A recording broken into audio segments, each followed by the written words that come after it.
Another big story of the day, a big name in Georgia politics is entering the race for governor. Secretary of State Brad Raffensperger is now officially running to lead the state. Ariana Manise is live at the state capitol with more on his announcement and some reaction from the other side now of the aisle. Yeah, that's right, Dan. Now, Brad Raffensperger is calling this a pivotal time in Georgia's future. Today, he is laying out his platform as he is joining an already crowded field of candidates hoping to be Georgia's next governor. Raffensperger, he is vowing to make the state safer. He's also vowing to make it more affordable and strong, and also build on Governor Brian Kemp's legacy of putting Georgians first while fighting what he calls radical left policies.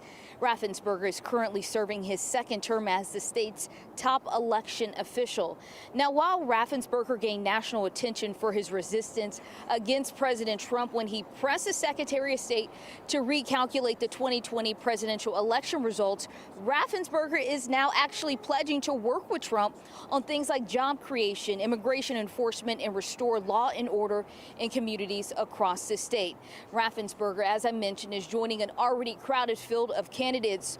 On the Republican side, you have Attorney General Chris Carr, Lieutenant Governor Burt Jones, and Georgia National Guard Sergeant Ken Yasker. And on the Democratic ticket, former Atlanta Mayor Keisha Lance Bottoms, former State Senator Jason Estevez, former Lieutenant Governor Jeff Duncan, and State Representative Derrick Jackson, who we spoke to this morning. Jackson says that Georgians need a different kind of leadership.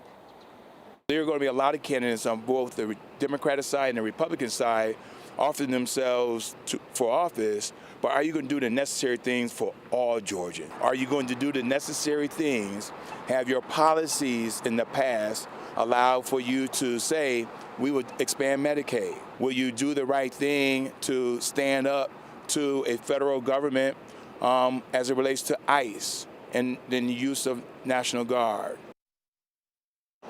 Now, Olu Brown is also running as a Democratic candidate. Meanwhile, the primaries will happen in May and the general election next November. So still a lot of time as this race continues to take shape.